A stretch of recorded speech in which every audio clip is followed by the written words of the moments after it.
At Two Brain Business, we have hard data on class size in gyms, and we know the ideal number of participants. So gym owners don't need to guess anymore.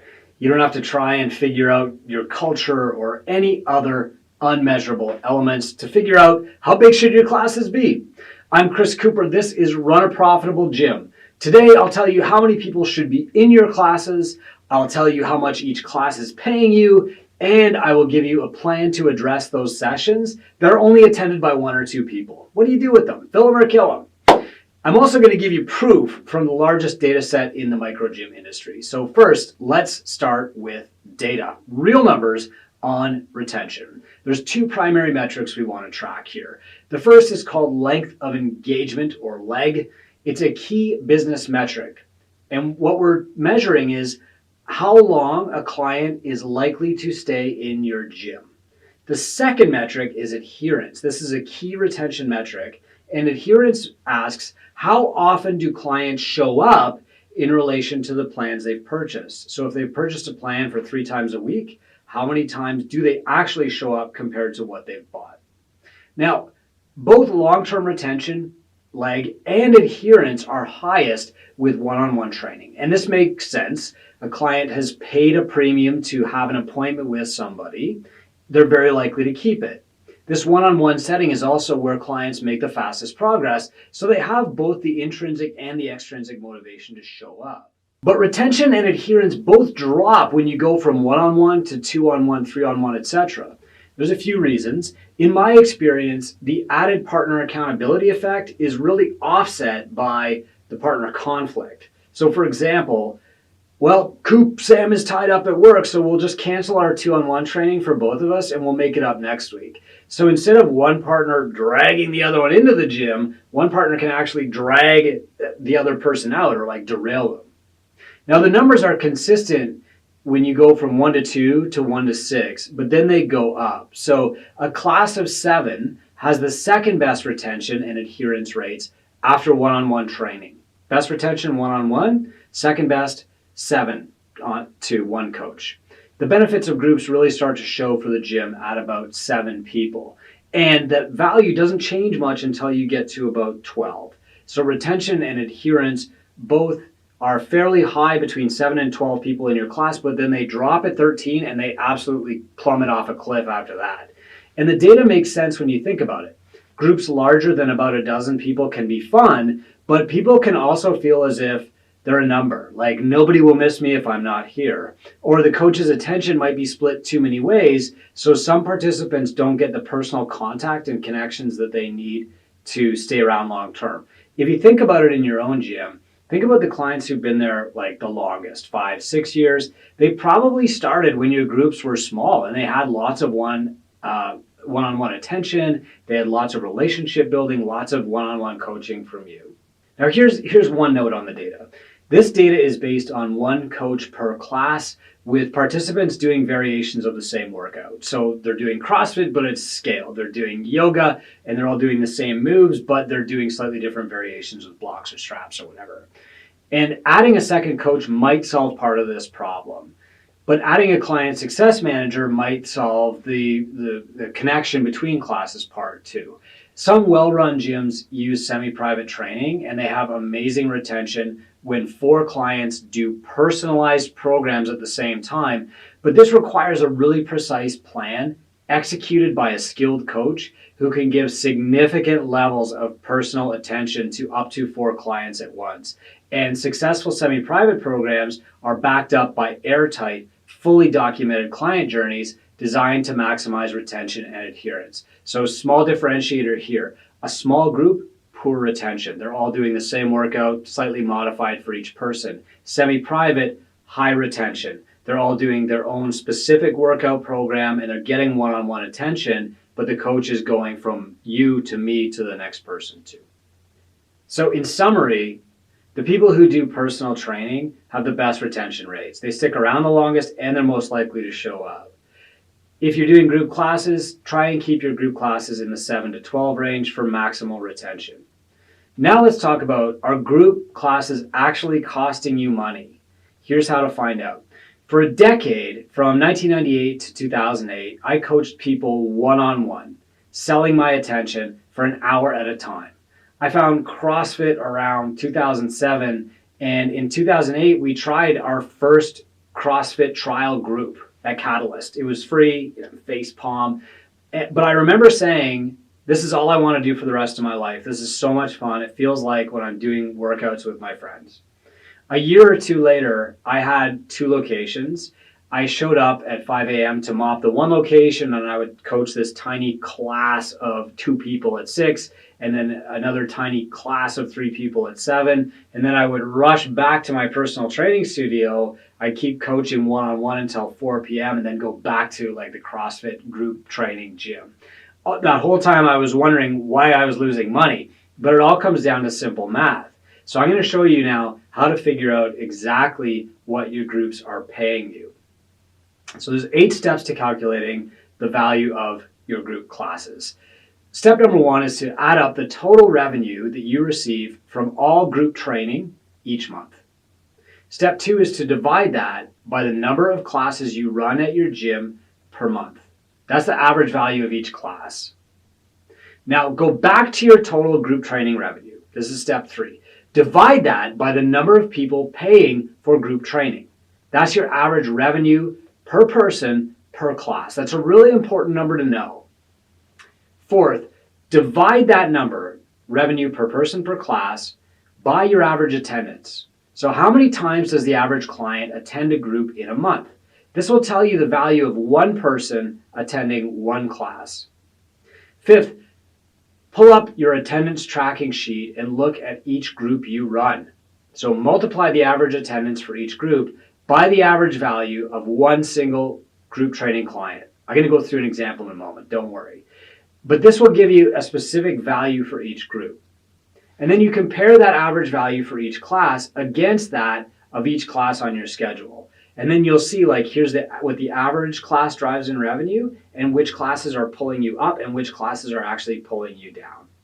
And then you compare the average value of each class against your personal training rate.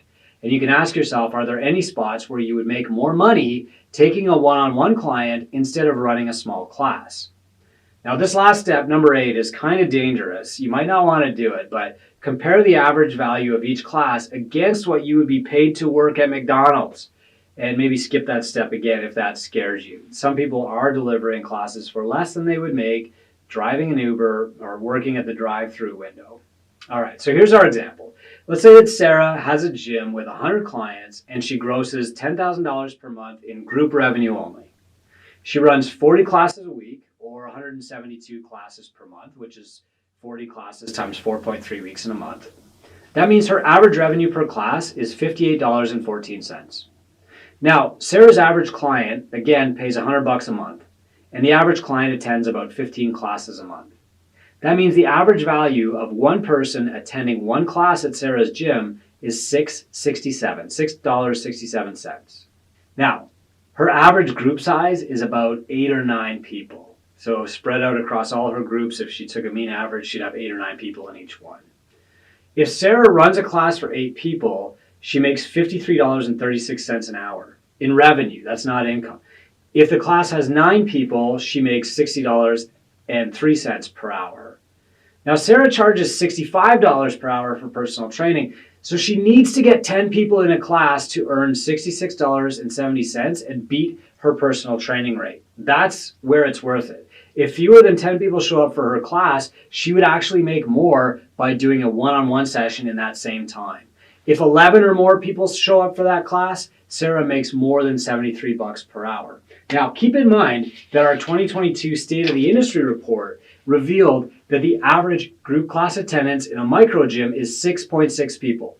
Almost nobody in the data set is consistently running classes with an average over 10 attendees all the time. So building your business on the target of running large classes all day is just not a good idea. A mentor could help Sarah solve this problem. And Sarah's mentor might ask these questions and a few others. So first, what is the best use of Sarah's time in any hour? For example, should she cancel her poorly attended 10 a.m. class and fill that spot with a high-value personal training client? And the answer is almost certainly yes. Second, how soon can we adjust her group rates to reflect the value of her coaching? So if her group rates go up by even 20%, then the number of people per class that she needs to make money goes down. Amazing. Third, how could she acquire more personal training clients? And TwoBrain has an exact plan for this. Fourth, could she sell hybrid memberships to increase client value? Almost definitely. Fifth, could she start using semi-private training to generate more revenue per hour and give clients that personalized one-on-one service? Now, our mentors evaluate each situation carefully, and then they present a step-by-step plan to each gym owner. That plan includes clear tactics and implementation plans, done-for-you assets, guidance, support, accountability, and in case you've determined that you need to move or cancel some classes, I'm going to tell you how to do that next, because the reality is that if you're undercharging, then you're working really, really hard to get a lot of people into a class that might actually cause your retention to dip. Look, if you need 13 people in a class or 14 people in a class to make your revenue target, you are entering into the territory of high churn.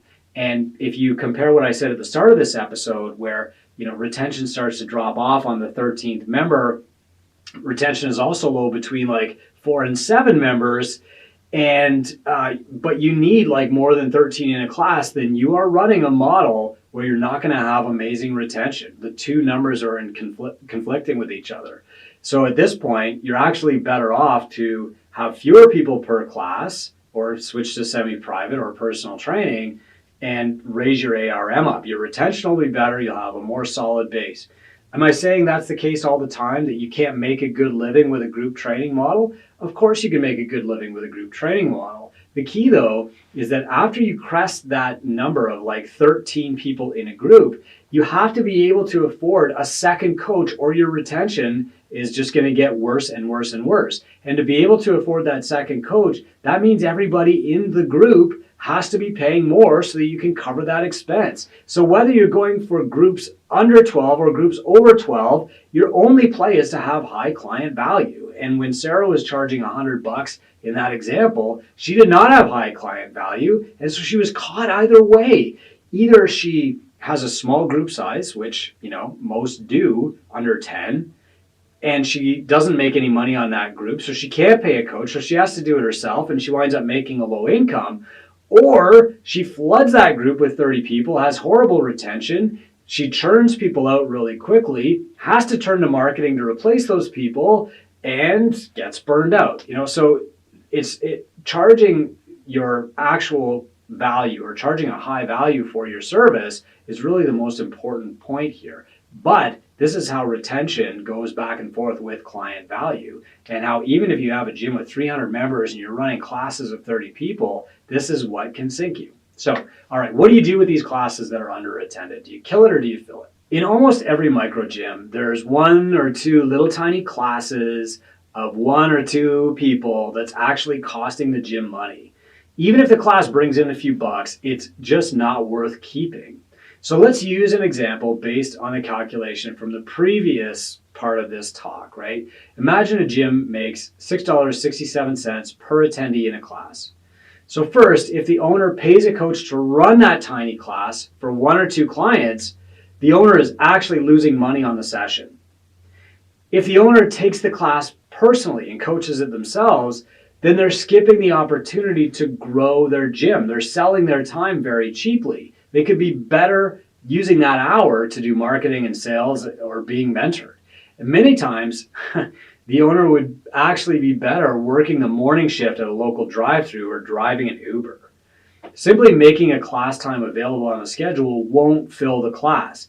That old, acorn of if you build it, they will come. It's a total fantasy. But still, none of us gets this right the first time. So here's how to set your schedule. You can click the link below. And I've got another link for you to click about how to change your schedule after you set it. Since none of us get it right the first time, you're best off setting up your schedule based on when your best clients are available to come, and that might have something to do with your location, and then setting it quarterly so that you can change the calendar over time. All right. Remember, your greatest leverageable resource as an entrepreneur is your time. You can invest that time in a class that pays you $20, or you can invest it into a personal training client who pays you $70. You could also invest it into marketing or ordering supplies or designing t-shirts or tasting supplements or arguing on Facebook with other gym owners or reading memes on Instagram. It's your time and your choice. But knowing the value of how you spend that time is absolutely critical for your success. I'm Chris Cooper. This is Run a Profitable Gym. And if you want to ask questions about this or any episode, we have a free group called Gym Owners United. There's over 7,000 gym owners in there. It's a very friendly, very positive group. Nobody's going to try and sell you anything in that group. Nobody's going to call you out or say that your question is bad or dumb, or we've removed all those people. Just go to gymownersunited.com, jump in and grow your gym.